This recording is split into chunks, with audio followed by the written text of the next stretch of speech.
it will be shared onto our YouTube and I think our Facebook page. So it is being recorded for those who haven't seen it before.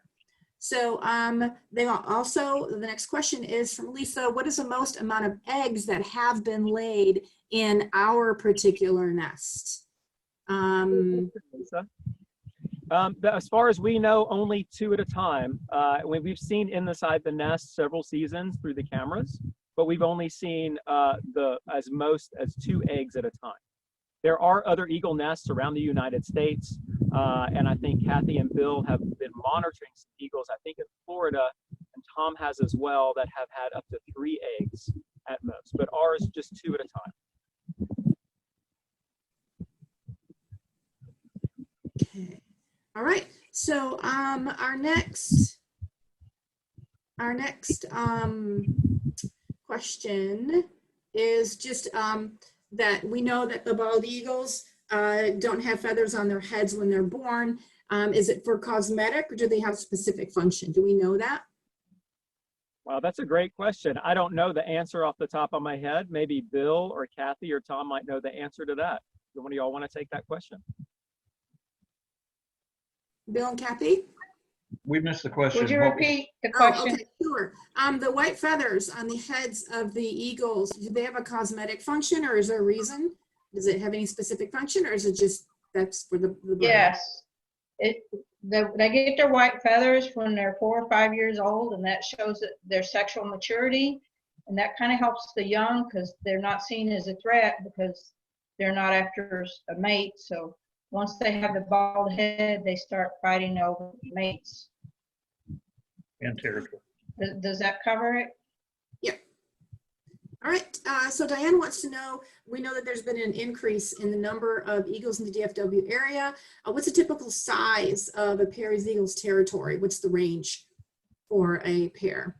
That's a great question, Diane. Usually 3 to 5 miles from the center point of the nest. So imagine a 3 to 5 mile radius around this nest would bring it all the way up to Highway 175 and then 3 miles south of us. Now, in some areas of the US where the eagles are a lot more plentiful, that range will shrink even more. We know in northern latitudes in the United States, there's quite a few eagle nests. So we are seeing an increase in population in our southern bald eagle. Historically, before the 1970s and the eagles took a dive, there were 2 distinct northern and southern eagle ranges. As that changed, that range just went to the north. So we believe we're seeing a really large increase in the southern American bald eagle, same species, but just the southern range. And we hope and we think that our young pair of eagles have helped to add to those numbers. All right, I'm gonna lump some questions together here. So will the young eagles come back to here next year or the area? And do eagles mate for life? And what age do they get the white on their head? Right, so I'll start with the feathers. That's about 4 years of age, as Kathy mentioned earlier. And eagles will mate for life, as far as we know. They are pair bonded for up to 25 years. Now think about that, 25 years, about 2 eggs each year. So we have a potential of up to 50 eggs per pair. And they will come back to the same location. As far as we know, this pair of eagles, this has been their nest for roughly the past almost decade. So they will show back up to the same site. That juvenile that has been raised the year before will stay with those parents for almost that full year. And on occasion, that juvenile will show back up with the parents in September, but they don't stay long. Can you imagine your kids coming back from college after being gone? Well, that does happen a lot. But in this case, they can only have enough energy, the parents, to feed the new eaglets that are being born. So they will chase them away gently in order for them to find their own territory. All right, a couple other questions here. How large are the eggs? We'll go back to Tom. Oh, to Tom, all right. I said we'll take a few more questions and then we'll go to Tom's section. Okay, all right, so John, the next question would be, do we know how large the eggs are and what's the approximate date that that they hatched this year. All right, actually, let me pass that off to Tom because I think Tom knows that roughly exact date. Tom, will All you right, take that? Tom. Okay, thanks. When the eggs are in the nest, they're a little bit bigger than a tennis ball, a little larger than that. If an eaglet if you could hold it in your hand and cup your hands, they would be comfortable in two hands cupped together. They're fairly small. They have somebody asked about when they get their wings. They have them when they're born. The bone structures are there, but of course they grow rapidly over 90 days. Our hatch date this year we couldn't see it hatch, so we have to kind of work backwards, but it looks like it was somewhere around February 1st, and that means that we're going to see fledging sometime around May 1st. It could be a few days before, a few days after. And maybe expand a little bit on the wings. Perhaps when do they start coming out of the nest? When do they start using their wings and kind of practicing? Well, you start seeing the flight feathers about 5 or 6 weeks into their growth, and the growth rate is just prodigious. I mean, they go from something that you can hold in your hand to a wingspan bigger than most of our hand spans, from when you stretch your hands out, because their wingspan's 6.5 feet. So they do that in 90 days. There's one phase in there that hopefully we'll get to see next year when they walk around with clown feet. In other words, their feet grow way faster than the rest of their body does. So you have these huge feet underneath this little body. It looks really cute. So that's one of the phases. So the growth's just tremendous. Okay, perfect. All right, John, do you have any last words before we pass it off to Tom and his portion? No, I just made one more observation about our little eaglet, and it looks like he's facing south right now. So I think he kind of got bored with the questions, maybe, but they're all about him. He should be enjoying this. So I'll keep an eye on him while Tom goes into some up close and detailed observations that he's made of this pair of eagles and eaglet this year. Thank you. All right. Okay, All right. we're going to start, I guess, with a little slideshow. I'm going to put some images up on the screen, and we'll talk about those as we go along. I'm going to go through it pretty quickly, and then we can start fielding some questions. I may answer some of your questions during the course of describing these pictures, but at the end, when we get to it, if there are more questions, of course, we will field those. I start off here with an image of one of the eagles landing at the top of the tower. I call this the guard post. The adults spend a good deal of time there, both while the eggs are being incubated and, well, before even. It's their territory. They watch over the whole place. They run off intruders. When the chick is old enough, after about 3 weeks, where it can control its own body temperature, they give it a lot of free time on the nest, unless the weather's bad. So that's where we see them up there. I chose this image because it just shows the beauty of their wingspan. And when you're out here and you witness these birds in the air, they're like no other bird in the sky. They're just amazing. This is an image of one of the adults bringing a large fish back. Somebody was just asking how the chicks are fed. They don't regurgitate anything. They literally strip the fish and hand or beak over small pieces, transferring from their beak to the babies. And that's how they feed them. Each feeding session takes about 10 minutes. Of course, feeding comes much more often with the newborns. One of the jobs of the eagles, particularly in the last several years, has been fending off invaders. I've seen more of this in the last couple of years than I did in the first 2 or 3 that I was out here.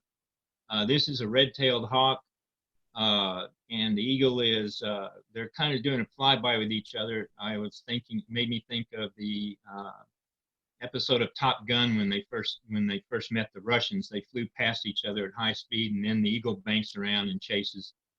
Most of the time, the pursuits are just that. They're just running people off. Predators are very leery of encounters because you can be injured in the encounters, and for predators, that often means a death sentence. This year, I had this amazing encounter. We have a folder in our picture folders of a 10-shot sequence that I took. These are the 3 central shots. This is mom. Now, most of the chasing I've seen has been dad, and they've all been pursuits. In this case, mom had a tactical advantage. She was higher up and was dropping in on this red tail who was basically ignoring her until the last minute.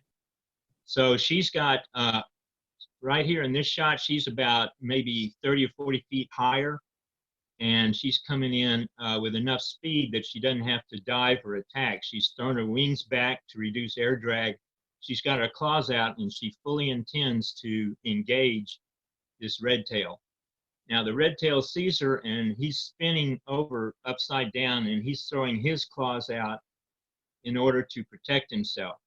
And this maneuver, now, it's what you're going to see here in just a second is that the eagle actually misses the hawk because of the rapid closing speeds, and she wasn't able to adjust. So here, it looks like she's got her, but let me zoom in a little bit here. I think I can do that. You can see that her claws are now are above the body, and her closing speed here is probably 30 or 40 feet per second. So she's on and past this red tail before she has time to adjust. And both of them escape without injury. The red tail flies away, and the eagle resumes her patrol. Now this shot is from last year. There was one afternoon when Dad got very busy. He actually had, I'm doing this from memory, over a period of 45 minutes, 3 immature eagles and 1 red tail came into the territory. So he was having a hard time deciding who to chase off. This eagle here, you can see some white plumage in the neck area, and it was very ragged. The wing feathers, there were gaps in them, and it just didn't look as the vets like to say on the Animal Planet programming, looked rough. So this is one that he chased off. Now we're going to focus on our juveniles on the nest. This is from several years back. Can't see it very clearly, but behind this strut right here is one of the adults. They still help. It seems ironic that a bird this big needs help feeding, but they're kind of like teenagers. They yell at mom and say, "What's for dinner?" instead of getting it right there in front of them. So the adults will continue to model how to feed. They do feed themselves part of the time when they're this age, but not all of the time. And here he is getting a little air, showing off for mom. Mom's down here grabbing some food for him, and he's exercising his wings and kind of saying, "Look, Ma, no hands. I'm getting some air underneath me here."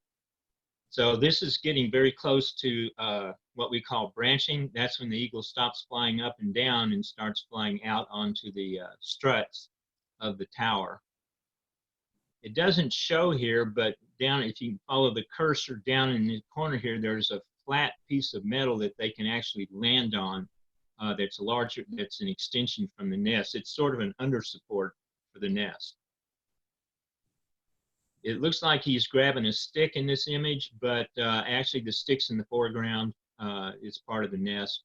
Someone asked about how the chicks, when they're young, they stay in the nest.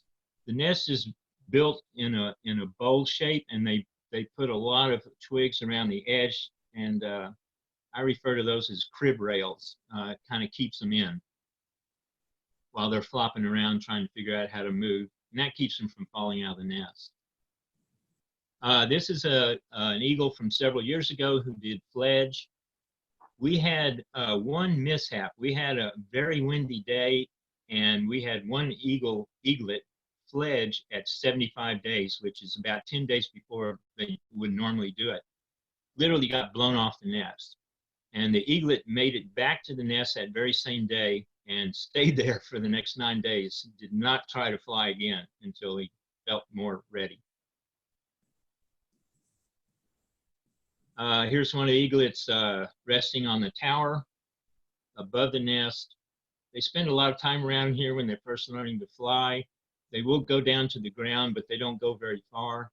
And they, as I say, spend a lot of time on the tower.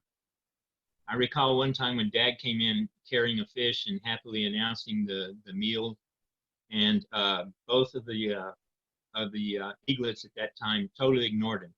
Thought it was ironic, but they did, of course, eventually eat it. This is what a young bird looks like, a newly fledged eagle. They're feathering under the wings as they fly around the territory there. A lot of mix of light and dark feathers. And if you go on the internet and study, you can actually tell whether they're first year, second year, third year, and so on by the coloration of the feathers.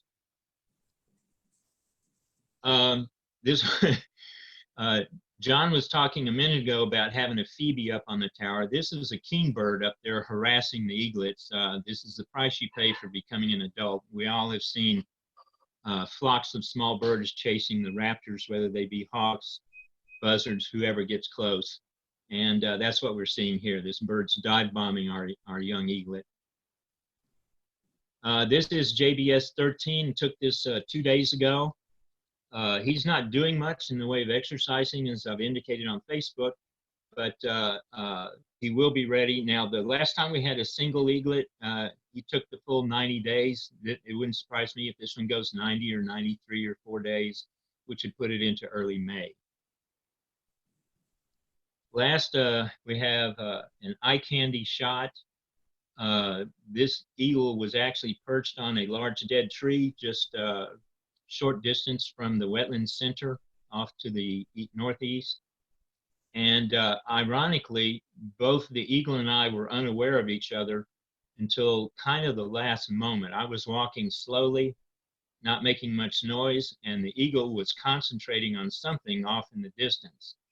And he was not aware of me until I took his picture. He heard the shutter snap, and he looked down at me, and I fired off about 2 or 3 shots, and then he took to the wing, and this is a shot of him right after he leaps off the branch.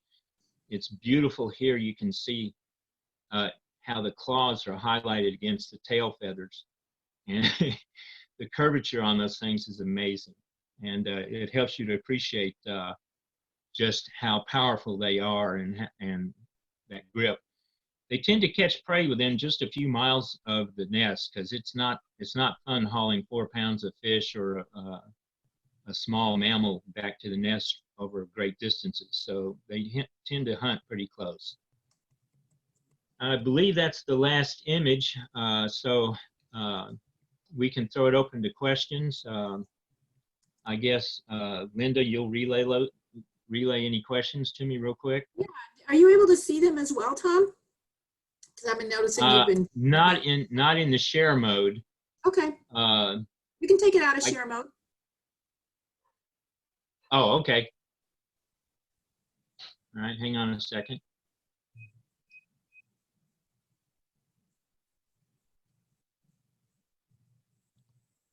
There you go. Okay. Do the eagles get their fish from the wetlands, or is there a lake or other source nearby? It sounds strange. I've never seen them catch a fish. I want to do that so badly. I'm certain. I can tell you that I see them bringing in fish from other various directions. I feel confident that they get them off of the wetlands. There's a pond nearby that they can also pull fish out of. So those are the primary sources. They could go as far as the Trinity River, which is east of the wetlands, about 1.5 miles. They could certainly get them there.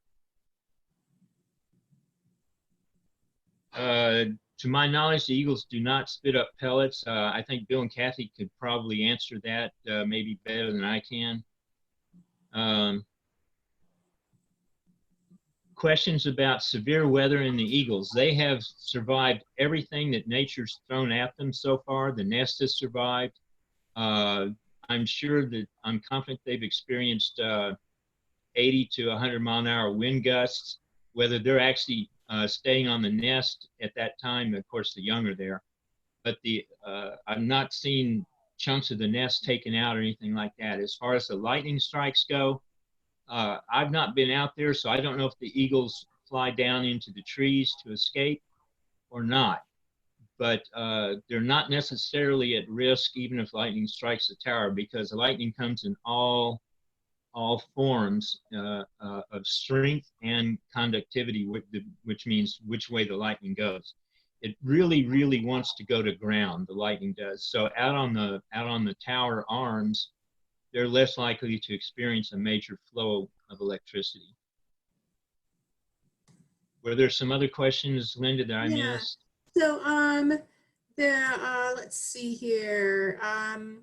Do eagles spit out pellets like owls? I see a response from somebody. Yeah. Pepper Mathis says that they do. She's seen it on other nests, so it's not something I've been aware of myself. Yeah, there's a lot of bird species that do that we're unaware of, other than owls. So there's quite a few that do. Also, there's someone who wants to know what the how strong the eagle's claws are, and the heaviest weight that they can carry. Anybody want to feel that? I've forgotten the hard number, but the strength in the claws is ridiculous. I think it runs over 600 pounds a square inch. Mm-hmm. And of course they can penetrate fur and hide. Anything over 4 pounds is difficult, but it can be done, just Mm-hmm. not for long distances. And this kind of destroys we've done a pretty good job of destroying myths anyway, but the old myths about ranchers and eagles killing things. I've seen golden eagles take young goats, but they only carry them a few feet and get them airborne, then they drop them so that the drop injures the animal. So the ranchers think that they kill these animals when most of the time they're actually just being a scavenger and feeding on prey. One of the things I want to mention about the adults is that sometimes you can lose an adult, either the male or female, in a pair during the summer. There can be a hunting mishap, accidents, electrocution, all kinds of things. And so you can have either the male or the female anchored to the nest and find a new mate that way. So you sometimes you can perpetuate. I know there's one nest in Florida had 2 or 3 males. So they will continue that way. Yes, they mate for life, but there are even some exceptions to that through competition. Sometimes a less aggressive male is driven away from a mate. But in general, the mating for life runs true, but there are other possibilities out there. Okay. All right. Thanks, Tom. I'm going to flip back over to John, because we had a question here come up, and it has to do with the cameras and the maintenance. And John, just so you're aware, Dan clicked in and said that if anybody had any questions about the solar, he'd be more than happy to answer them if we have time for that. Do you want to do that now? Dan, can Sure, we can do that now. All right. Dan, I'm going to go ahead and unmute you, okay? All right, Dan, you are unmuted. Can you hear me?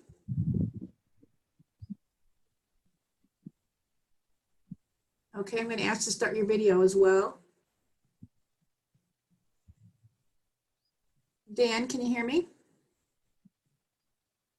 Well, Dan might pop on here in a minute. Otherwise, I guess we'll continue, but Okay. Dan is the person that is doing our solar for us. So Dan, if you see that, we'll get you going here.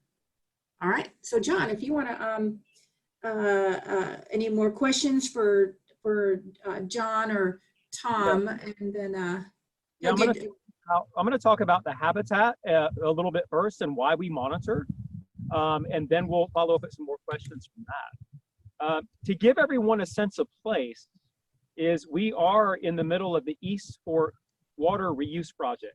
So I'm going to go behind the camera here just a little bit and then give you kind of a landscape view of what's around us right here. I'm on the southern portion, and if we're pivoting away from the camera and looking out towards the East Fork Wetland Project, now it's hard to look down on top of this wetland from this angle, but there is definitely a lot of water around us.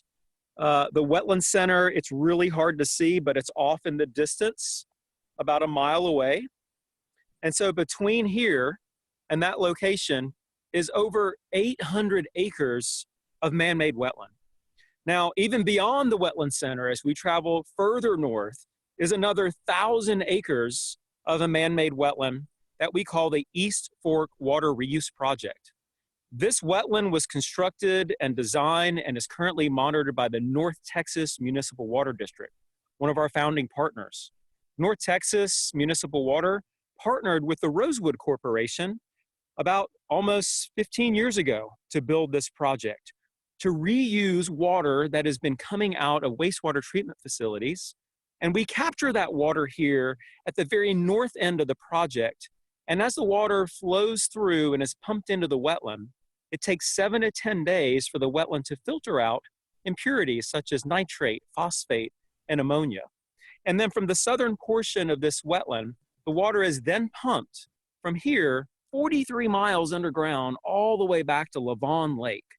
So those of you that are in the cities of Plano, Frisco, Allen, McKinney, or anyone that's viewing right now that might get water from the North Texas Municipal Water District, this is roughly 20% of your water supply. You can't really have a pair of American bald eagles without unencumbered wetland or habitat. I'm going to zoom back around to, try not to go too fast so you don't get dizzy. Zoom back around to the tower here. And when that partnership was formed back in 2005, it was a wonderful partnership that was one of a kind. A public-private partnership that brought together the most important need of water for the growing population of North Texas. We can't do it without our partners of the Rosewood Corporation and the Water District, so I want to thank them right here. And they were the founders of the John Bunker Sands Wetland Center. You'll hear about John Bunker Sands himself in just a little bit. But this pair of eagles was so important, it really put their name on the map. I kind of joke, people come to the Wetland Center all the time to see, I just heard something. People come to the Wetland Center all the time, not to just learn about water reuse, but they want to see the wildlife. They want to learn about conservation. So when we relocated this tower in 2014, the family that owns the Rosewood Corporation, the Caroline Rose Hunt family, was very generous in donating a piece of land. So that's sitting right off of our property onto their property. And so we made a commitment with that family to monitor the eagles for a 10-year period. We're right in the middle of that 10-year period. And we're doing that because U.S. Fish and Wildlife requires any eagle nest that has been relocated, that it's monitored, so we make sure that those eagles are safe and secure. So I know some of you are out there thinking, well, how did you get away from the house? You're outside of quarantine, but we're able to travel out here because of the monitoring, and also we have a couple of snakes on site that we feed. This is a first in a series of live events and video events that you'll see on behalf of our team at the Wetland Center. But it's a unique opportunity. So we hope bringing this into your kitchens and your living room and kitchens this morning is very important. So that's the habitat, and that's why we're here monitoring them in person. I'll take questions now.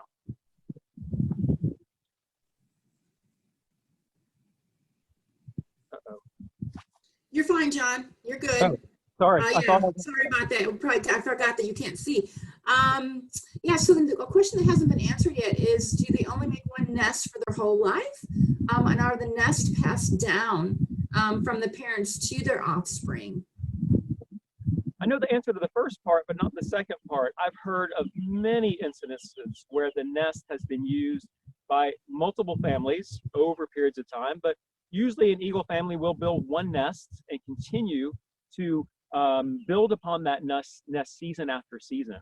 I heard of one instance, and this might have been from Tom, of an eagle nest that actually fell out of the tree and then it was used on the ground. But of course, eagles want a high tree or a high location without a lot of branches so they can see the ground, or they can also see pests and creatures or snakes coming up the tree towards them. I'm not sure if it can be reused by another family. Maybe Tom, you want to answer that?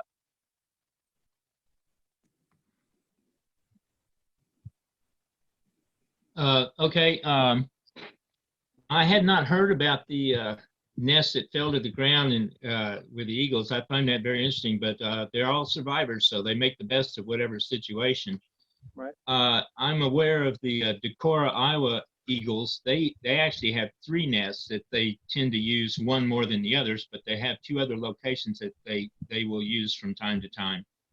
Also, because of the size of the nest and the weight and so forth, that a lot of times the nest will bring a tree down, or a tree will fail and the nest will come down, and they have to build a new one. So nest building is not all that major a task for these guys.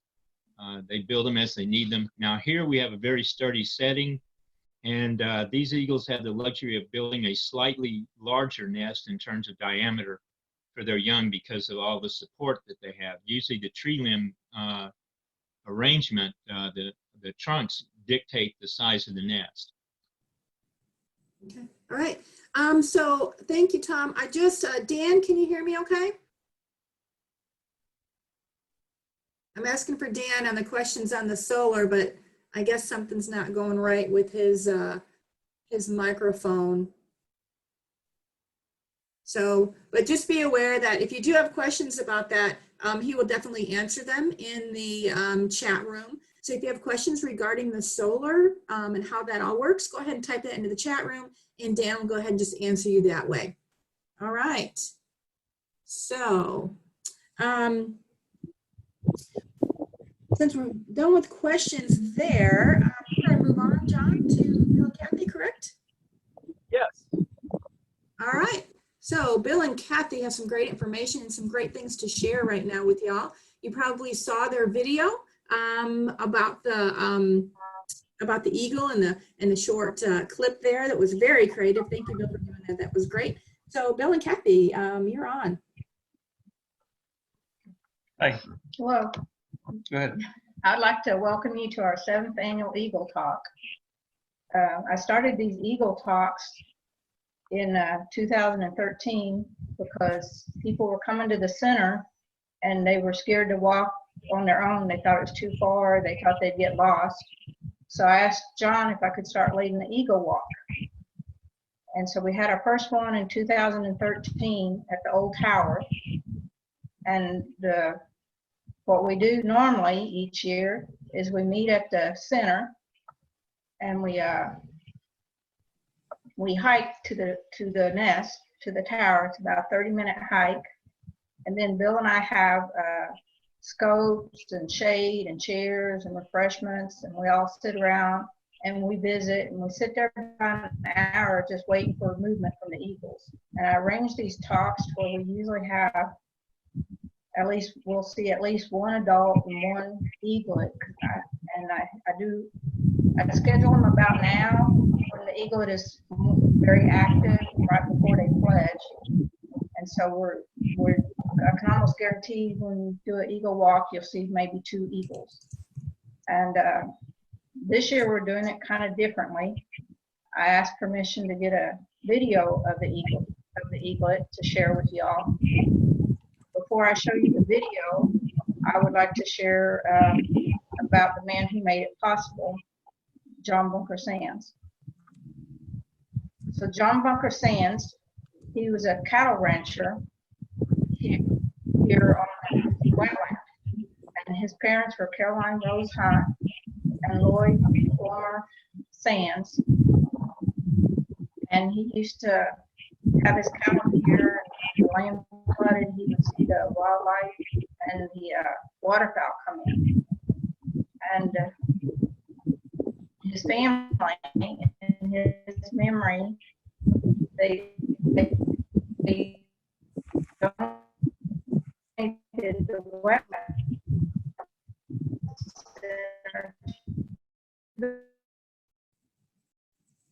Uh-oh.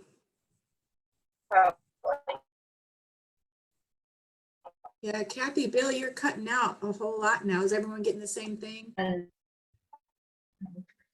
they don't, many children come to the wetland to learn about wetland. The school children come and they learn about wetland ecology, wildlife management, and other topics. And not only is the Wetland Center named after John Bunker Sands, but now we have the eaglets named after him, JBS 1 through 13. And the family has also donated the land, so the eaglets, the land where the eagles are, will not be developed on. And all the eaglets are, and all the walks are on Facebook albums. And you can also see the tower Facebook album of the Tower Movement. And now I will let Bill show you and share about the eaglet, because I know eaglet is mostly what everybody's been wanting to see today. And he will share about our video we took. So first, is our internet connection working okay? Are you still seeing us cut out? Can Linda? y'all, Yep, we see your screen right now. so you can put the video on now? Okay, so let us know if you get the video and the sound good. You're good. Now remember to unshare one thing, because we still see your pictures of the tent with the people there. Okay. Oh, okay. Yep. Okay. Let me start again. We'll start from the beginning.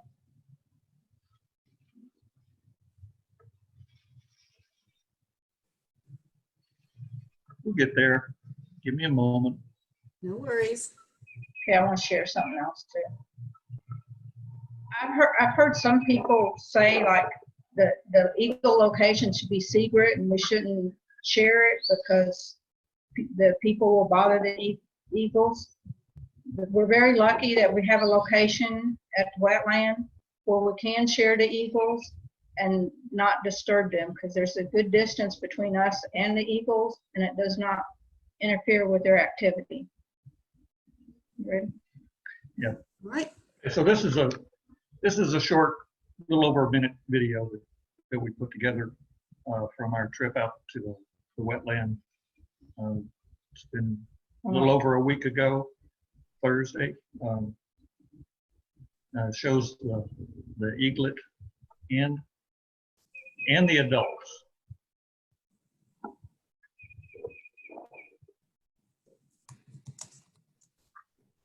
The one thing about taking pictures of eagles is you spend a lot of time out there looking at the eaglet sitting there doing nothing, if you can see him at all. So you spend a lot of time to get a little bit of a few good pictures or a little bit of video. With this, he's not yet branching. He's probably 10.5 weeks. Yeah. But he's not yet branching. When he does, Tom mentioned earlier a strip of metal that runs not the complete length of the arm, but when he starts branching, going out on the limb, then he will be using that. He will be using that strip of metal, just like he would a tree branch if the nest were in a tree.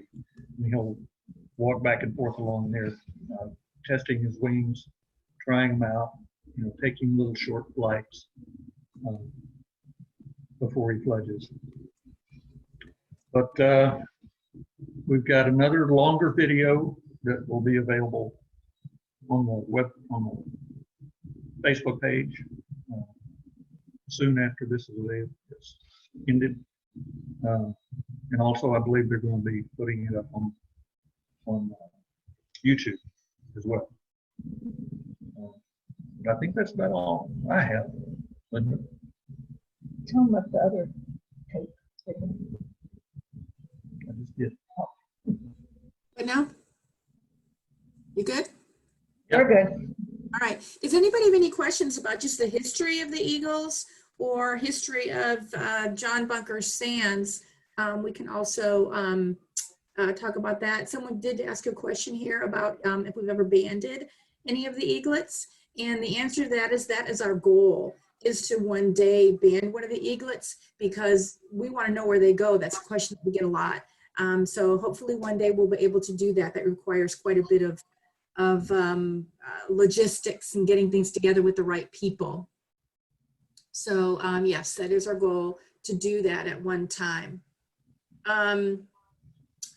Yeah, another one too, how would you capture an eagle and an eaglet? Mist nets are a little different for bigger birds than, typically little birds can go ahead and do that. Someone was asking about that. It will require working with the Fish and Wildlife Service for sure, because it is a bald eagle. That requires a different type of a permit. Let me see if there's anything else on here that we can ask. The laws that protect eagles. Someone wanted to know if we could talk about some of the laws that protect the eagles that are out there. Anybody want to take that? I'll take it. Okay. Stephanie, do you have it? So they're no longer endangered, but there is a Eagle Protection Act. And there is a large fine if you disturb an eagle nest. And once the eaglets leave the nest, we're not allowed to go near the nest till they've been gone for 2 weeks. And if you have any part of an eagle, a feather or anything, you could get a large fine for that, because even their feathers that you find on the ground are protected. Does that answer the question? Yeah. What is the amount of like the nest that we have? What is the footage that we need to stay away of the current law? Like how far away do you need to stay away? I don't remember. John probably knows close more than we do, but that's one reason that the Eagle Cam has not been working necessarily as well as it could, because once the eagles are on the nest, you can't approach that nest. For the camera.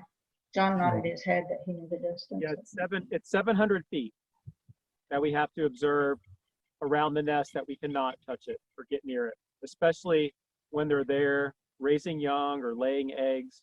If they're not actively tending to any eggs, we can still get close to the nest, but once eggs are laid, we're limited for that. And as Kathy said, that 2-week window after they leave, we just want to make sure that they're not encroached upon. It can be up to a $10,000 fine and up to 5 years in prison for injuring or hurting an American bald eagle. So we're right outside that 700-foot buffer right now, observing the eagle. So, John, another question to kind of go along with you is someone has asked, John E. has asked, is JBS managed solely by volunteers? How did you get involved with the Eagles? Great question. John Bunker Sands Wetland Center has 5 employees. We have 4 full-time and 1 part-time. We have a huge cohort of 25 dedicated volunteers. You're seeing 3 of them online right now. So we definitely encourage people, if they want to volunteer for us. We're looking for docents to watch the front desk, talk to people as they enter in. But we also do need people to monitor and look at wildlife through. To make the story short, I became involved with the Wetland Center right after moving to Dallas for about a year. And the reason that we're involved with the eagles, of course, is that they were on our property. And I act as the liaison between the Water District, Caroline Rose Hunt family, and Encore and U.S. Fish. So when that whole project started, I was the go-to person to make sure that all that was coordinated together. To dive into that a little bit more, there was over $160,000 of in-kind and direct donation to relocate this tower.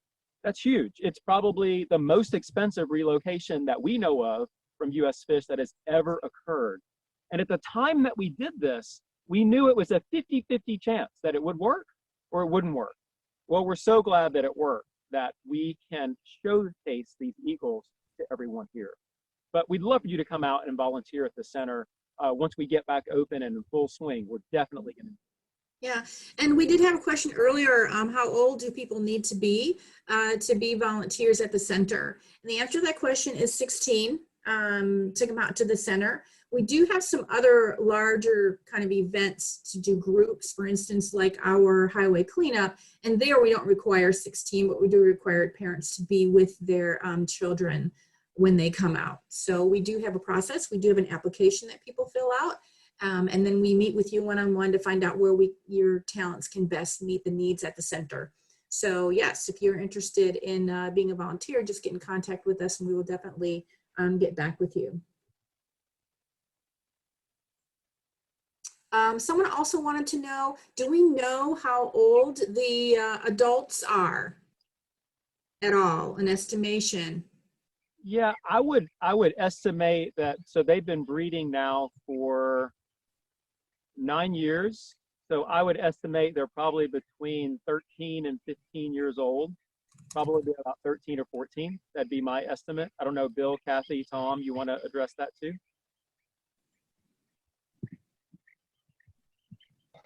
She unmuted us. If you think you don't have to address it. If you have any ideas of how old Say the question again. we're just trying to figure out a possible age of the adults. Well, when they start mating, they're about 4 years old, and they've been coming to the center 9 years. Yep. About 13 years. Yep. At least. That At would be a least. minimum. About There's 13 years. There And was they live, another I guess, 20 question. to 25. There was another question that had come up I'd like to address. Somebody said, is there any way to attract eagles to your property? Pretty much the answer is no. If your property already has water on it and large trees, then you're a candidate. But getting a tree to grow tall enough and somehow damming up a sufficient amount of water is probably not likely. We do know that you can attract ospreys by building platforms, but we're not a nesting area for ospreys, so they just go right on by it. However, osprey platforms work well in those areas, but I don't think there's anything you can do for eagles. You just have to have enough acreage, enough water, and enough big trees. And as the populations expand around here, I think the chances are that eagles will be moving in, especially in East Texas and on the Trinity River Basin. Okay. All right. Let's see. Just so y'all are aware, Bill and Kathy have created another video that we're going to play. It's a little longer. We're going to do that kind of here at the end. So stick around for that. It's great, just like the first one that they did. Are there any other questions that people have for us this morning?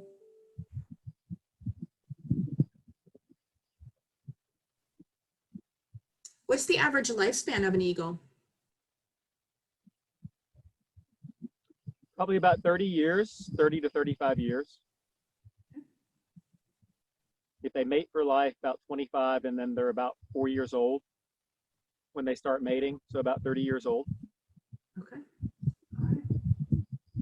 Bill and Kathy, I'm going to unmute you guys, and I want you guys to go ahead and share your screen. Actually, John, if you have any last words, maybe, and then we'll end with one more section here I want to do at the end, okay.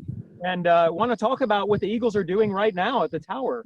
Okay. So one of the adults has flown off. Now, I didn't see it fly off. I think it was at the time that we were circling around looking at the wetland, but I can tell where it is but I can't see it. The juvenile is looking west towards wherever the parent is. A lot of times the parents will leave the tower and just go into the trees right next to where the tower is. And also talking about height and habitat. The original tower, that location of the arm was 20 feet lower. When we actually built this new tower, we designed it so that arm and the nest would be 20 feet higher than the original location.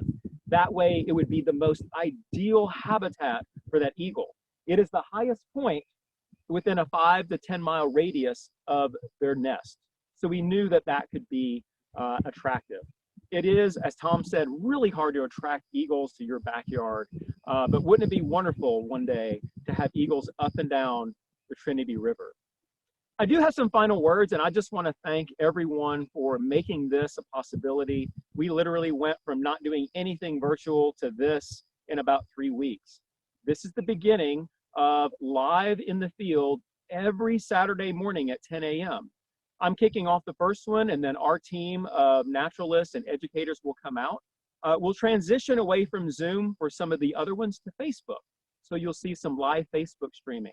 We will use Zoom again for some things like this, especially want to know how many people are in the session, but it's our way of bringing it to you. Check out our website, check out our Facebook page, and we're also launching JBS in your backyard. So we're doing videos from our own backyard, all of our team, and those will be posted during the week. So mark your calendars for this to happen. And my final thing today is a call to action of what's happening with John Bunker Sands Wetland Center. We have busted at the seams, and it's so sad that we can't have school groups here right now. But when we open back up, hopefully this summer, we're going to be raring and ready to go for the kids, for summer programs, and for volunteers to come out. We're in a plan to expand and double student capacity by building a new facility right next to our old center. It's not a brand new center, but it's 2 additional classrooms that look like silos. So it fits in with the ranch history of the property. We've already raised $430,000 to our $650,000 goal.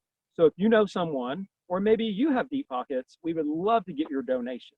If you'd love to donate to us and our program, if you go on the Eagle page where you registered for this, if you look down on the bottom, you'll see a donate tab there.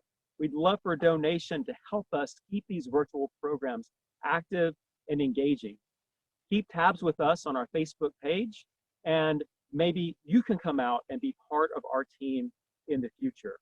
So I want to thank the whole team. I'm going to pitch it back to Linda, and this is John DeFilippo live in the field, and glad you joined us. All right, thank you, John. All right, we want to thank everyone for coming out this morning, if you will, and hopefully just the images of this alone has helped you mentally, because there's a lot of research out there that just images by themselves in nature actually lower blood pressure and do a lot for our health.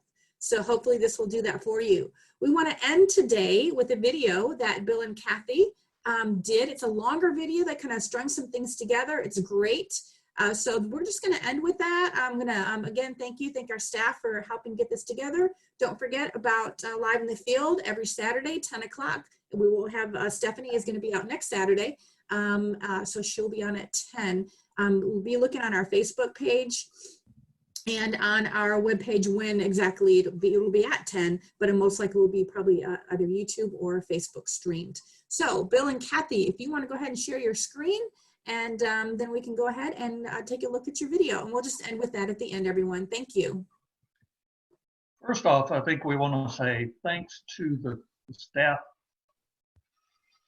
for helping us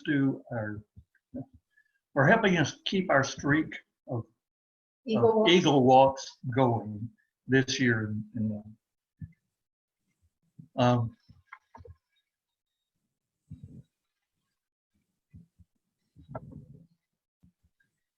But we've done it, what, 7 years before? This is our 7th year. And it's nice to be able to continue that during this time of social distancing. We usually have like 20, maybe 30 people, so it's nice that more people can see the eagles. Mm-hmm.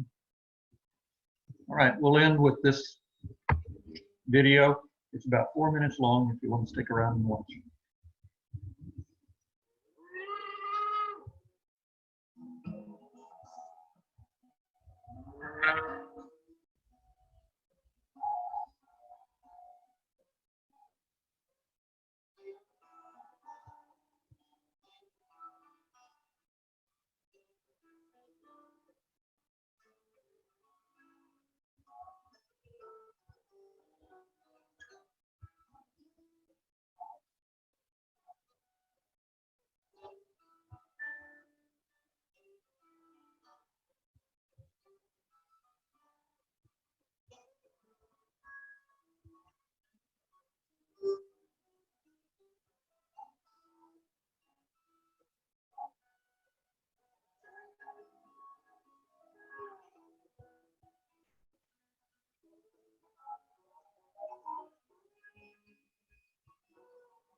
Where have I gone?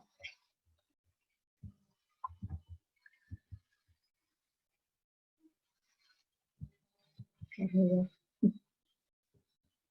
Can't hear you. Can't hear you. Are you muted? Can you hear us? There we go. I muted myself so I wouldn't come on. Thank you everyone for sticking around to the very end. As Stephanie wrote in the comment section, this will be up on our YouTube channel. So go ahead and go there. She'll probably get it up a little bit later today. Thank you everyone again. And we hope you come out to the center when we can finally open.